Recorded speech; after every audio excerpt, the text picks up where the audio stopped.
On a le plaisir, comme je vous l'avais annoncé, d'accueillir Stéphania Benamour, Louis Martin, qui sont chargés de mission à l'Eurométropole autour des balades nature dans l'Eurométropole de Strasbourg, et également aussi Louis Schult, qui est diplômé du Master Ville et Environnement de la Faculté des Sciences Sociales de l'Université de Strasbourg, de l'Institut d'Urbanisme et d'Aménagement Régional, qui a pu, dans le cadre de son mémoire, évaluer, et dans le cadre aussi d'un stage qui a été conduit par Benamour, Stéphania et Louis Martin, qui a pu faire l'évaluation de ce dispositif. Et ils vont plutôt nous parler, finalement, de la nature en ville, d'une certaine manière, des dispositifs, justement, pour aller à la rencontre, tout simplement, de cette nature, savoir l'accueillir et savoir aussi l'accueillir, tout simplement. Voilà, je vous laisse la parole. Merci. Bonjour à toutes et tous. Alors, on va peut-être commencer déjà par se présenter, en tout cas présenter nos fonctions. Donc, Stéphania Benamour, moi je suis chargée de mission aménagement durable des espaces publics à la ville de Strasbourg.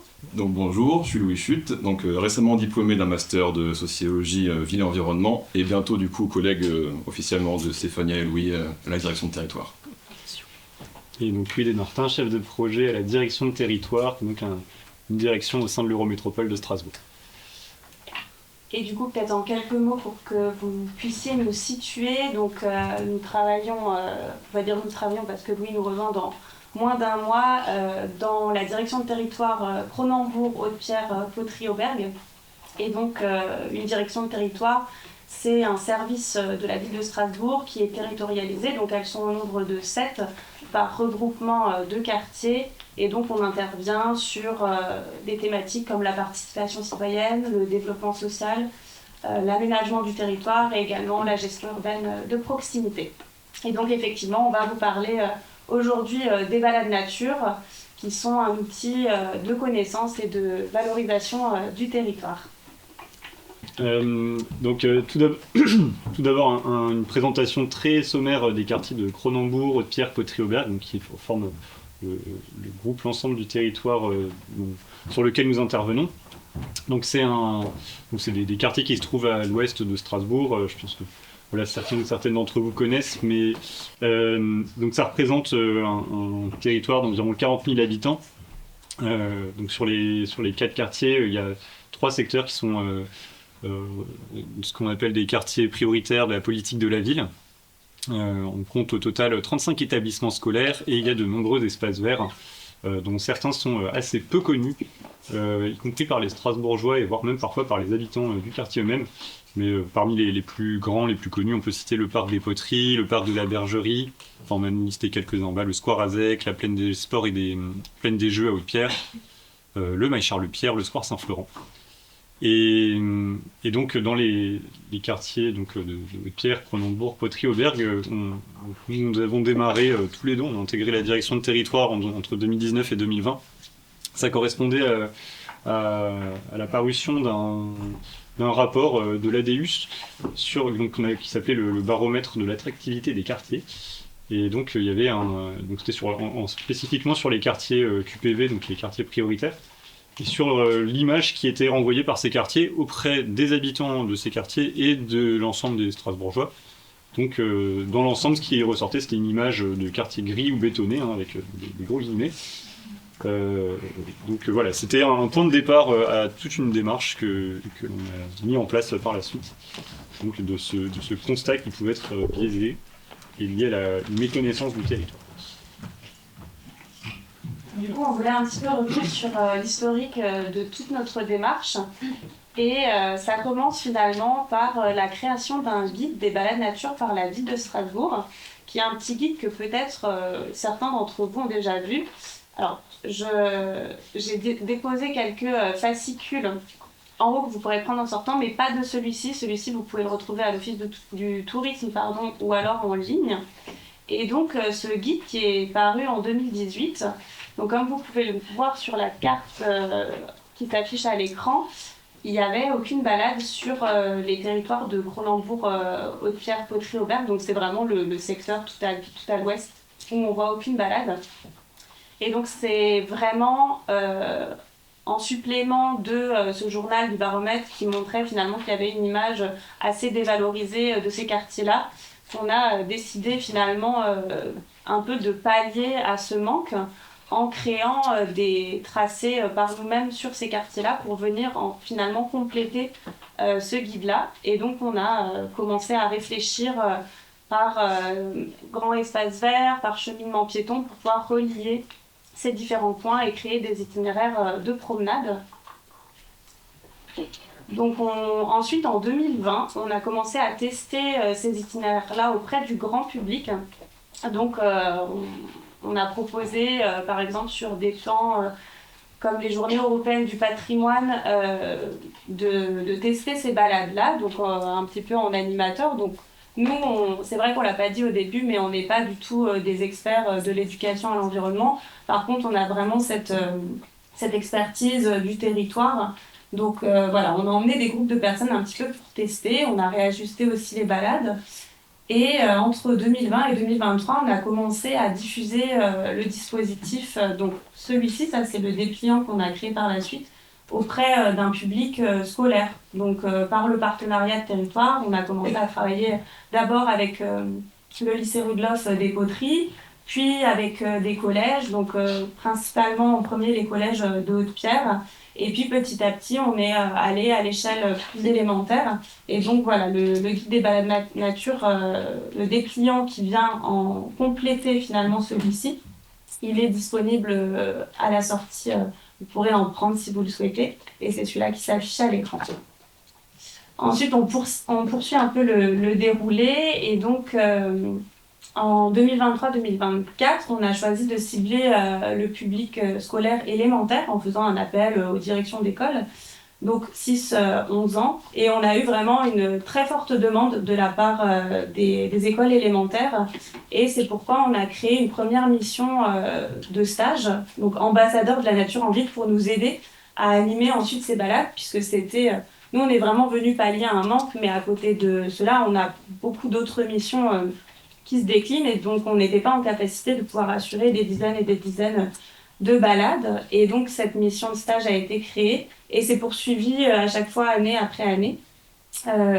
Toujours pour faciliter et diffuser le dispositif, en 2024, on a fait poser des panneaux dans l'espace public, donc dans différents parcs du territoire. Donc vous voyez la petite photo pour un petit peu voilà, valoriser cette démarche et que le grand public puisse aussi y avoir accès plus facilement. Et ensuite, sur l'année scolaire 2024-2025, on a choisi de réduire un petit peu la tranche d'âge sur laquelle on intervenait, suite notamment au premier stage qui avait eu lieu l'année précédente, puisque voilà, des études expliquaient, et aussi à travers l'expérimentation, que les enfants entre 7-8 ans et jusqu'à 12 ans étaient les plus sensibles finalement aux messages autour de la sensibilisation à l'environnement. Et nous, ça permettait aussi finalement de cibler, n'étant pas des experts de l'éducation à l'environnement, c'était plus facile pour nous aussi de parler à ce public-là, parce que les tout petits, ça demande quand même de pouvoir appréhender leur tranche d'âge et de mettre en place aussi certains éléments de langage. Donc voilà, on a ciblé ces âges-là. Et ça nous amène à l'année dernière où, pour poursuivre encore une fois l'action en direction du grand public, on a balisé les parcours, donc avec des petits stickers, pour pouvoir plus facilement se retrouver sur les cheminements. Et enfin, en 2025-2026, on a travaillé à la création d'un kit d'animation pédagogique des balades nature pour pouvoir pousser l'autonomisation des professeurs ou des professionnels de l'éducation à l'environnement. Et nous, petit à petit, moins intervenir en tant qu'animateurs, mais plutôt pour former les professionnels de l'éducation à l'environnement à pouvoir animer ces balades-là sur le territoire. Donc, pour reprendre en quelques mots les objectifs des balades nature telles qu'elles sont conçues par notre direction, parce que vraiment on parle en tant que voilà, service d'une institution qui est l'Eurométropole, parce que la balade nature en tant qu'outil c'est utilisé par voilà, des dizaines et des dizaines d'associations. Nous on y rajoute donc on y voit deux volets. Il y a d'une part la valorisation du territoire, toujours en s'appuyant sur voilà, le constat de 2019 des territoires assez méconnus. Donc là c'était vraiment l'objectif donner à découvrir les quartiers à travers leurs espaces verts. Et pour les habitants d'un quartier donné, favoriser un sentiment d'attachement à ce quartier-là et à ses aménités végétales. Et sur le plan pédagogique, quand on s'adresse au public scolaire, c'est donc sensibiliser à la place de la nature de proximité, repenser la place de l'humain au sein de son écosystème, et donc notamment dans des milieux urbains, acquérir des savoirs relativement basiques quand on s'adresse à nos publics, mais même quand on est dans le grand public, parce qu'on le répète, on n'est pas des experts forcément de l'éducation et de l'environnement, mais même de la sensibilisation, et donc notamment sur les bonnes pratiques dans différents domaines, soit sur la gestion des déchets, gestion de l'eau, des déchets verts, c'est beaucoup d'actions du quotidien. Dans les balades qui ont été animées par la direction de territoire, donc on a refait un peu nos calculs là dernièrement, entre 2020 et 2025, donc c'était 15 balades pour le grand public, donc comme on l'a dit, pendant des journées du patrimoine, des journées de l'environnement, à chaque fois il y avait... 48 heures de l'agriculture. Oui, voilà, 48 heures d'agriculture urbaine, il y a différents événements, et donc là c'était intéressant de voir que dans les balades grand public, on avait aussi bien des habitants du territoire, mais aussi des personnes qui venaient d'autres quartiers, d'autres communes, qui souhaitaient découvrir justement ces quartiers, et près de 60 balades scolaires, dont une avec un service d'éducateurs spécialisé, donc pour un total de un peu plus de 1000 élèves. Donc ce qui pour nous était semble quand même une belle réussite. Dans la grille sur le côté, on voit les différentes écoles qui ont participé. Donc ce qu'il faut savoir, c'est qu'il y a certaines écoles qui n'ont pas du tout participé, et par contre toutes les écoles qui sont indiquées en gras sont les écoles qui sont situées dans les quartiers prioritaires. Du coup, on s'était d'ailleurs fait la remarque que je veux juste faire un petit aparté. Donc on s'est reposé la question finalement, qu'est-ce que ça change dans notre approche d'intervenir sur une école qui est dans un QPV et une école qui ne l'est pas? En réalité, pas grand-chose, puisque en fait, on garde nous notre approche des sujets à hauteur d'enfant. Donc, en fait, quand on aborde les questions, on va dire environnementales, avec le grand public, c'est assez différent, parce que du coup, assez rapidement, on rentre dans des approches qui peuvent être... assez rapidement, il y a des sujets économiques qui rentrent en question, sur j'ai besoin de ma voiture, pour faire mes courses, j'ai quand même des budgets qui rentrent en jeu. Les enfants ne se posent pas encore ces questions-là, et donc on est sur des approches beaucoup plus terre à terre. On essaye de parler... par contre, dans les quartiers prioritaires, on sait qu'il y a certaines familles qui n'ont pas la chance de pouvoir partir en vacances loin, ou alors pas forcément dans des endroits où ils vont être au contact direct avec une nature plus sauvage, entre guillemets.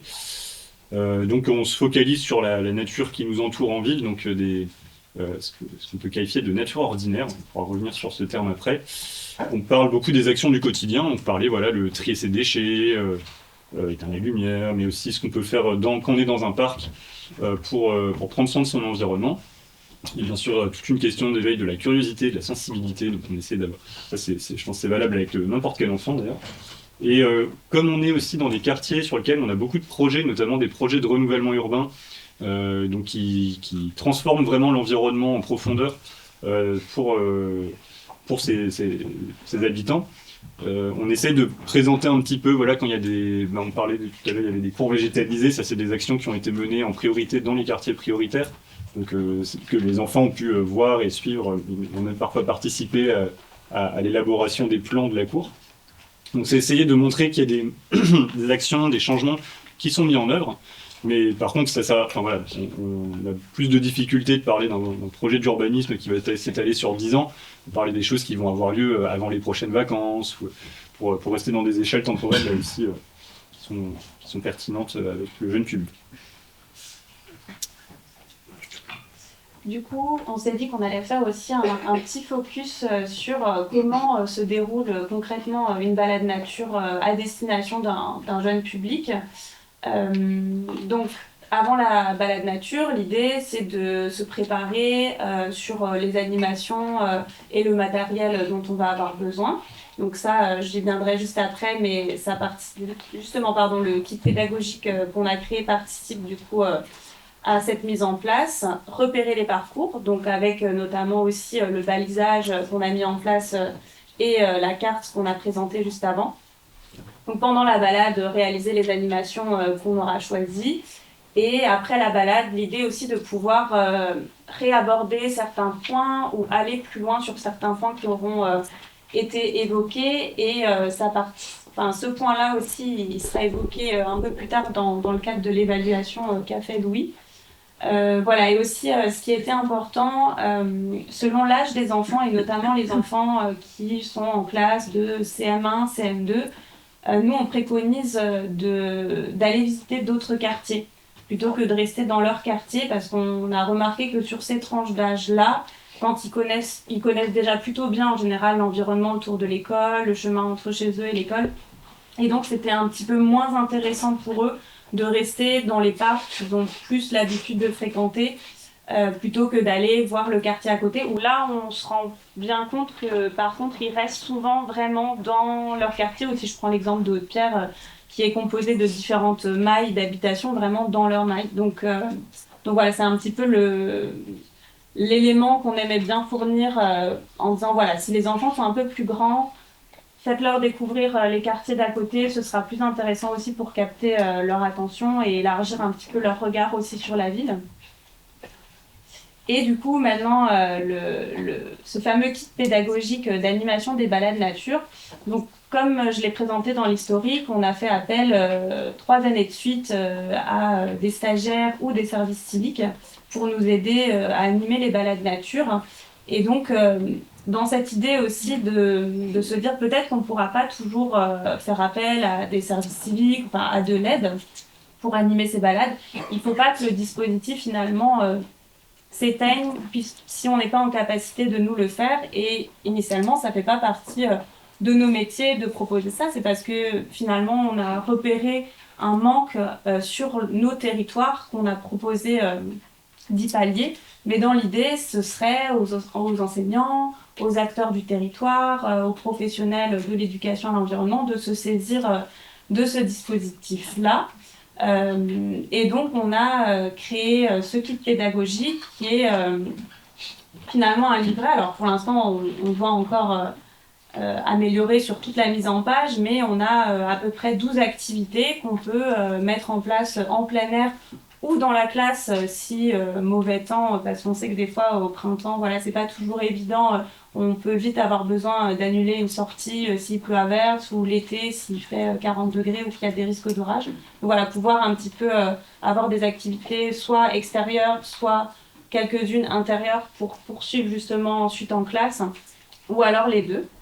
Donc voilà, les objectifs de ce kit. Donc comme je l'ai dit, c'est encourager et accompagner la mise en œuvre des balades sur l'ensemble du territoire, puisque finalement nous on travaille vraiment sur Cronenbourg, Haute-Pierre, Poterie, Aubergue, mais on a des balades nature qui sont proposées sur l'ensemble de l'Eurométropole finalement, puisqu'il y a aussi un guide Eurométropole de Strasbourg.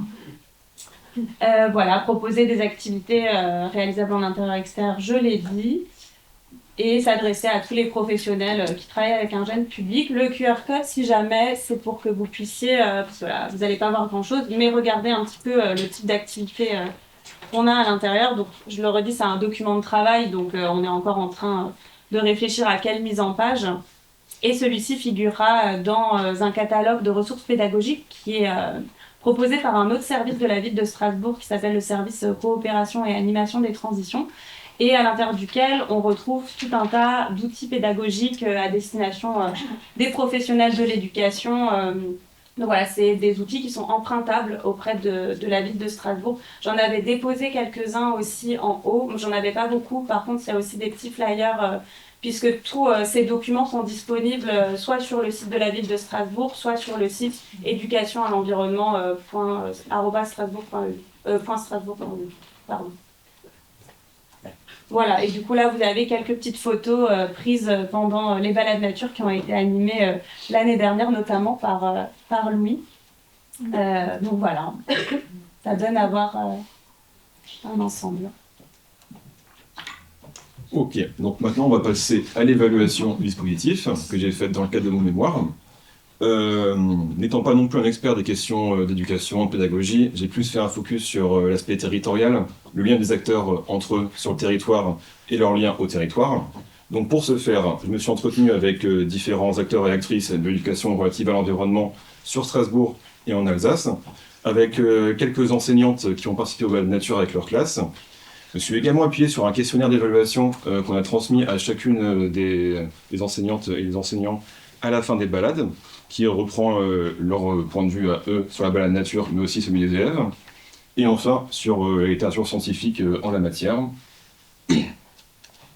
Donc, premièrement, concernant le retour des élèves, on peut voir que globalement, les élèves sont tout le temps attentifs, impliqués et motivés dans les balades nature. Ils apprécient particulièrement les activités de recherche où ils sont assez proactifs et les grands parcs. On peut également voir qu'une des plus-values qui ressort, notamment par la citation la présence du square du Lazaret proche de leur lieu de vie, comment faire une empreinte d'un arbre, la présence des différents insectes, montre qu'en fait, ils acquièrent à la fois des savoirs naturalistes, mais également des savoirs propres au territoire, à mieux connaître leur environnement proche. Et c'est un point important des balades nature sur lequel on va revenir par la suite. Concernant du coup les enseignantes, de manière générale, il y a un niveau de satisfaction qui est très élevé. Enfin, il y a du coup sur les 12 interrogés, 2 qui mettent 7 sur 10 en note par rapport à la balade nature, et les autres mettent 9 ou 10 sur 10, donc c'est plutôt positif. On peut voir que des fois les balades permettent de faire des liens avec des notions vues en classe avant ou après, des fois non. Ça c'est assez varié, mais on pourra aussi en revenir par la suite dans l'évaluation. Et on peut également voir que à peu près la moitié des enseignants et enseignantes participant aux balades nature sont prêts à le refaire en autonomie par la suite. Donc c'est un constat assez encourageant. Concrètement, dans mon étude après, je vais aussi voulu faire un focus sur les enseignants et enseignantes parce que je voulais pas les percevoir de manière un peu passive, pas que c'est simplement le fait que nous on fait une animation et que les enfants ont appris qu'ils vont recevoir le savoir, mais les enseignants sont aussi, et les enseignants sont aussi un public à part, qui ont leurs contraintes, qui ont leur rapport au lieu d'exercice. Par exemple, sur les 11 enseignantes et enseignants ayant répondu à la question d'où ils résidaient, on peut voir que 6 sur les 11 résident en dehors de Strasbourg, 4 sur les 11 résident à Strasbourg mais en dehors du quartier d'exercice, et seulement une enseignante réside sur le lieu de la balade nature. On peut également voir qu'ils ont globalement une perception du quartier avant la balade nature qui est assez bétonnée, ou du moins assez minérale. Ils n'ont pas une image forcément très végétalisée des quartiers.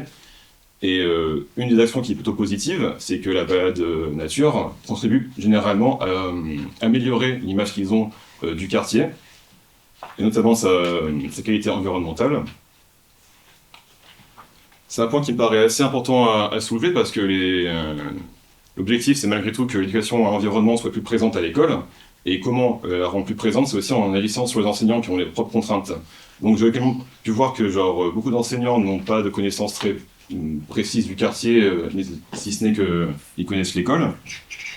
Et beaucoup d'entre eux subissent également des freins dans le fait de démocratiser l'éducation à l'environnement. Le premier frein étant le manque d'accompagnement institutionnel dans l'offre de formation. Notamment ça c'est plutôt de la part de l'État, mais les animations pédagogiques qu'ils proposent ne sont pas forcément en adéquation avec ce que aimeraient avoir les enseignants et enseignantes. On a également la peur de blessures et de retombées de la part des familles d'élèves.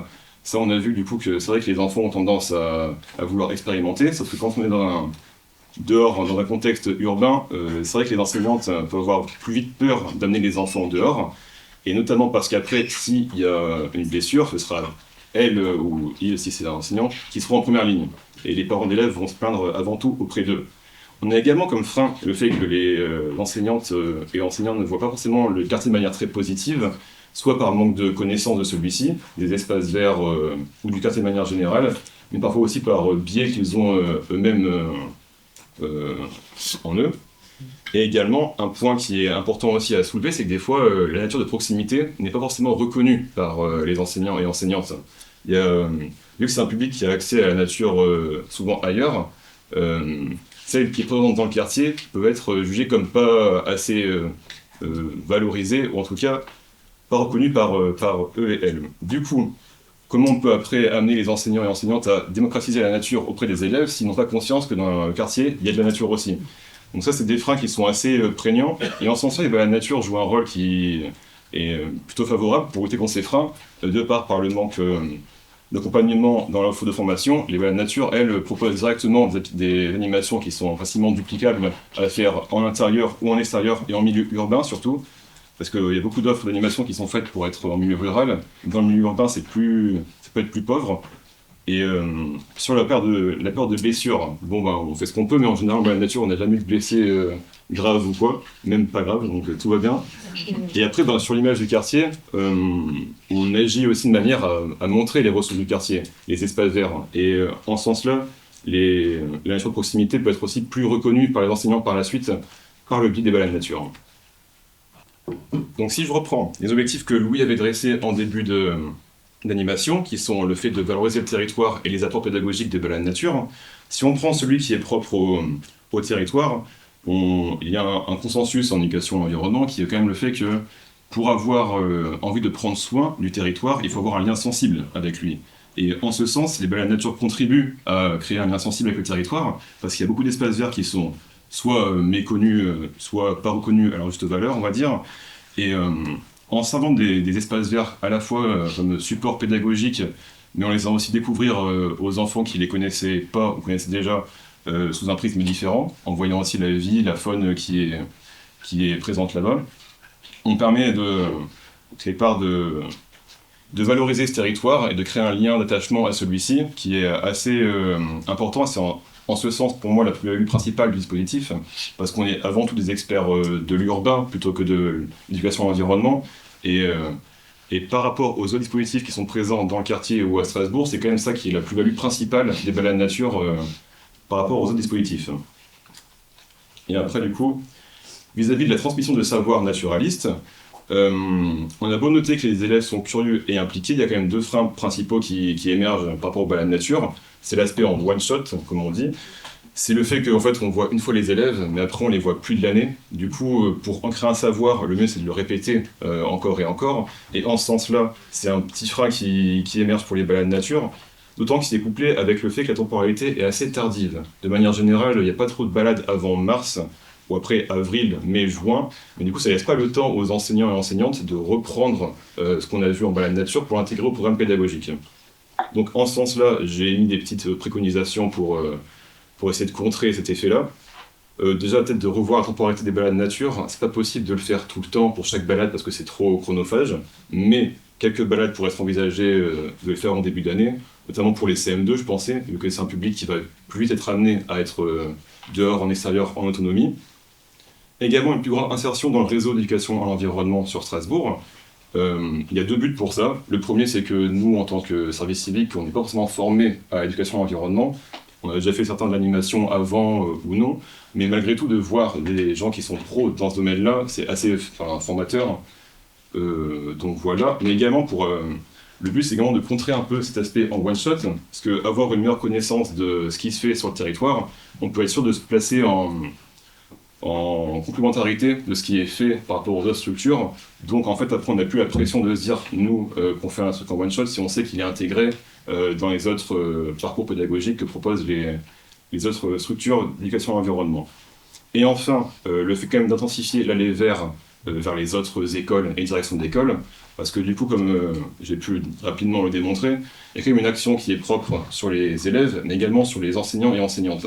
En ce sens-là, si on arrive à mener à bien le fait que les classes soient en autonomie et qu'on n'ait plus à avoir autant de temps à intervenir auprès des enfants, on pourrait aussi aller avec plus de vigueur, on va dire, vers les nouvelles écoles pour que ce savoir se diffuse de manière plus homogène sur l'ensemble de la direction de territoire. Pour conclure sur cette présentation, donc, on est en train de se projeter là pour l'animation de balades nature encore cette année, donc en 2026. On a d'ailleurs 2 services civiques qui ont intégré notre équipe pour pérenniser donc, cette démarche.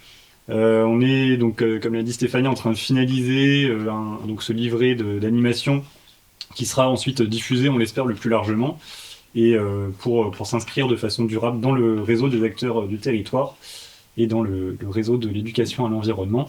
Du coup, ça me faisait penser à ce que tu disais. Vraiment, il y a un dicton qui est si tu donnes un poisson un jour à un homme, il le mangera une fois, et si tu lui apprends à pêcher, il en mangera toute sa vie. Donc là, on est un peu dans cette logique-là avec notre routine, nos balades nature, vraiment d'apprendre aux professionnels et aux personnes qui le souhaitent d'être en capacité de les animer. Voilà, merci beaucoup. Merci beaucoup pour votre présentation à 3 voix.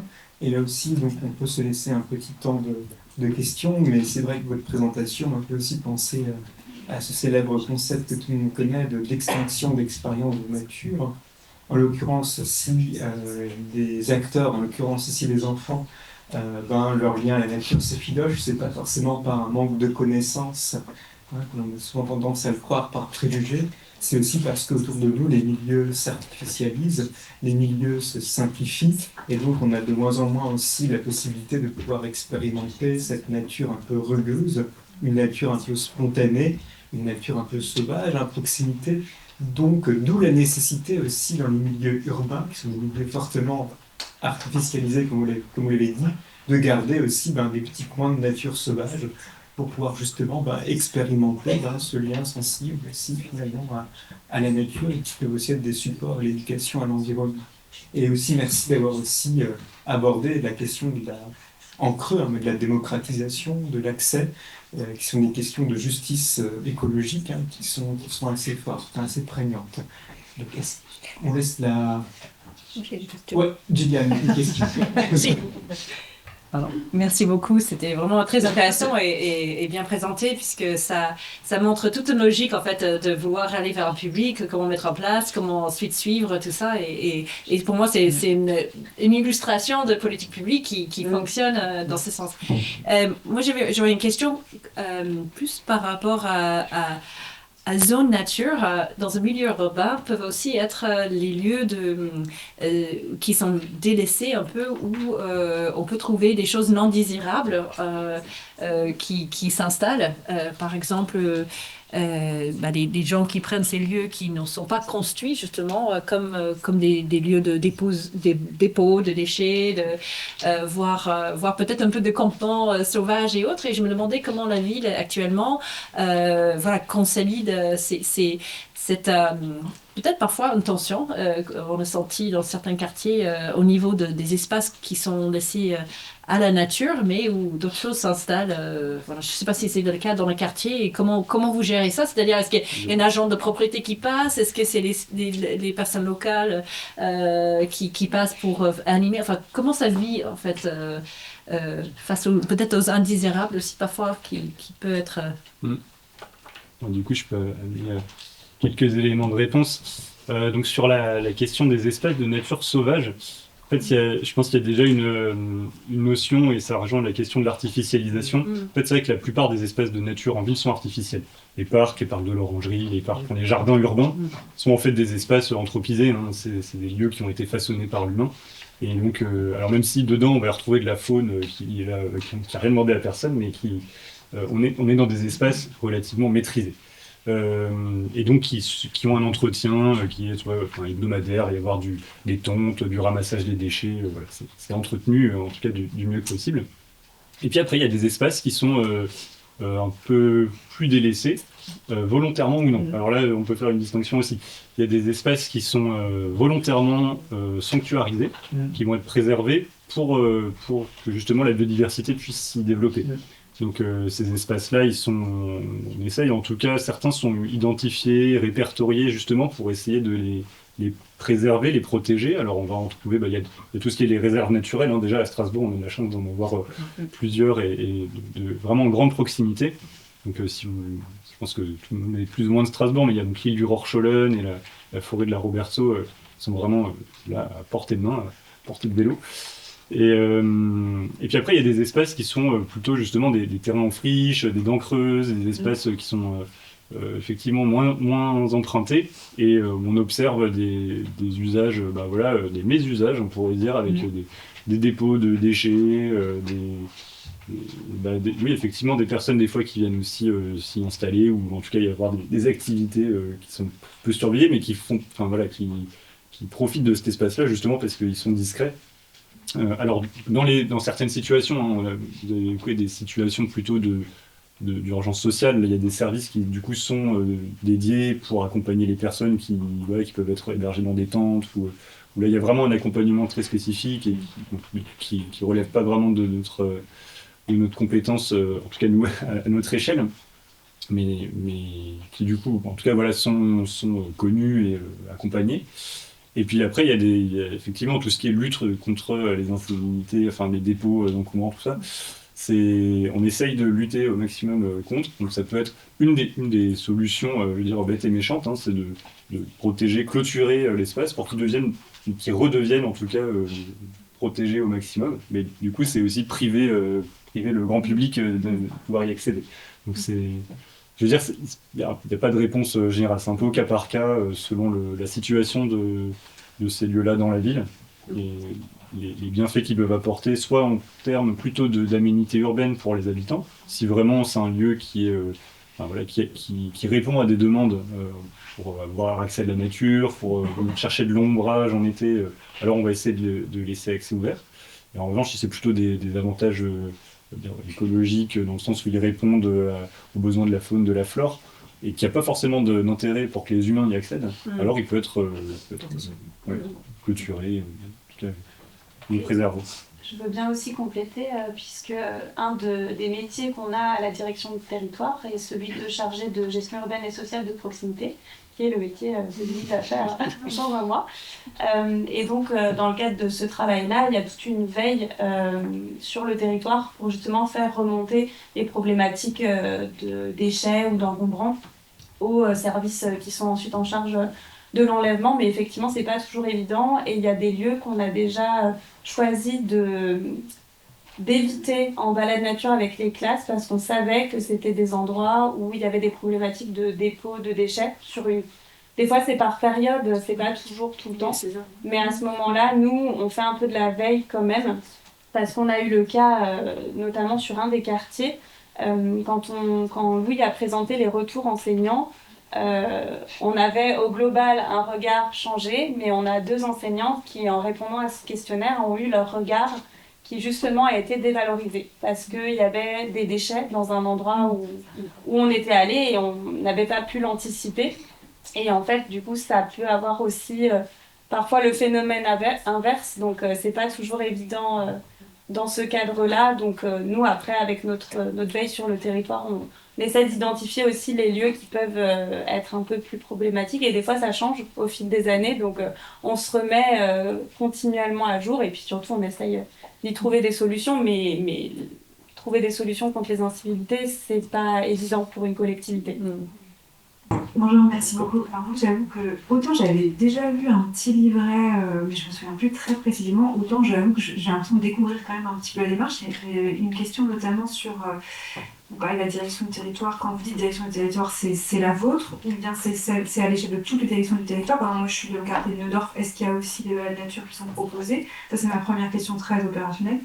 Et ma deuxième question, qui est beaucoup plus en prise de hauteur, c'est j'avais pas en tête en fait que ce type d'activité d'éducation à l'environnement était de la compétence de la collectivité. Et du coup, à un moment, vous avez dit on pallie une absence. J'aurais bien un petit peu d'éclairage, j'ai pas bien compris. Merci. Oui. Donc effectivement, du coup, je vais d'abord répondre à la deuxième question.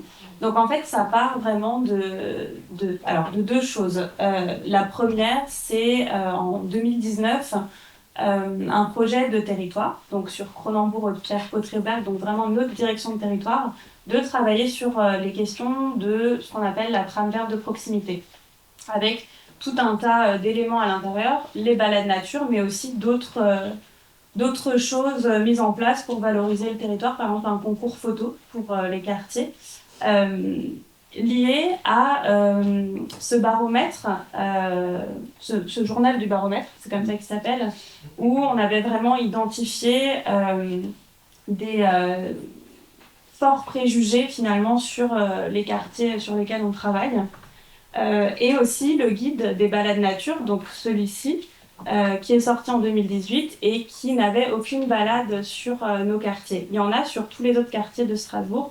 Et donc ces 2 éléments mis bout à bout ont fait que nous, en tant que service territorialisé qui va identifier sur plein de sujets différents où est-ce qu'il peut y avoir des manques et qu'est-ce qui a besoin d'être impulsé avec les associations locales, avec les partenaires institutionnels, donc qu'est-ce qui a besoin d'être poussé.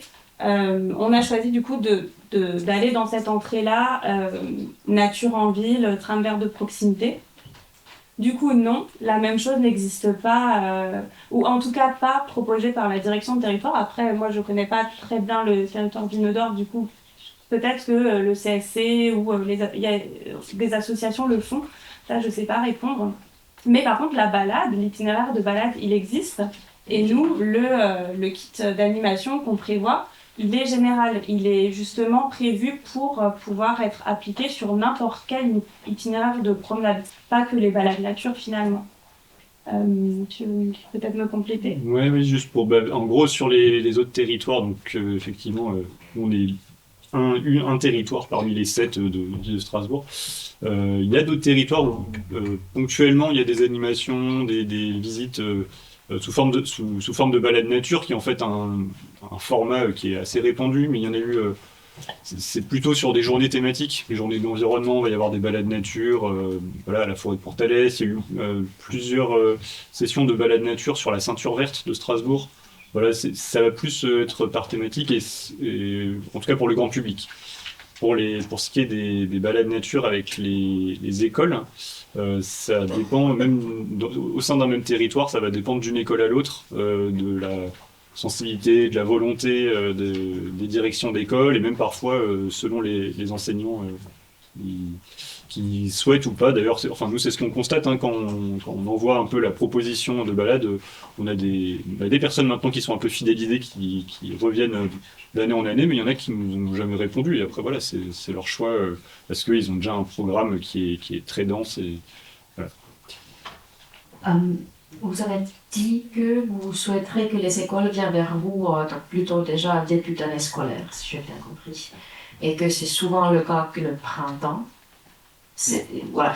Ma question c'est un peu, voilà, donc est-ce que ça veut dire que les balades c'est surtout pendant les périodes beaux, sur le printemps, l'été, quand je viens de regarder un petit peu sur l'internet sur votre kit, aussi il y a des belles photos, des belles fleurs et tout. Et en hiver, qu'est-ce qui se passe en hiver quand il fait un temps magnifique comme aujourd'hui? Alors, on a déjà essayé, on a fait des balades vraiment à plein de périodes différentes, notamment en hiver et notamment sous la pluie. Mais en fait, oui, non, globalement, c'est pas nous qui sommes particulièrement réticents, même si parfois il faut quand même s'armer de courage. Mais c'est aussi souvent les écoles, quand il y avait des journées trop pluvieuses, ou alors, ça c'est pour le coup, c'est nous qui parfois proposions de reporter quand il y avait des alertes grand vent. Là, on a une obligation de responsabilité vis-à-vis des usagers. Enfin, tous les parcs, les grands parcs en tout cas, sont fermés au public quand il y a des alertes avec des rafales trop importantes. Mais non, les intempéries, ça fait partie de la nature. Et d'ailleurs, la balade qu'on avait fait sous la pluie, c'était vraiment loin d'être la pire. Les enfants étaient très, très contents.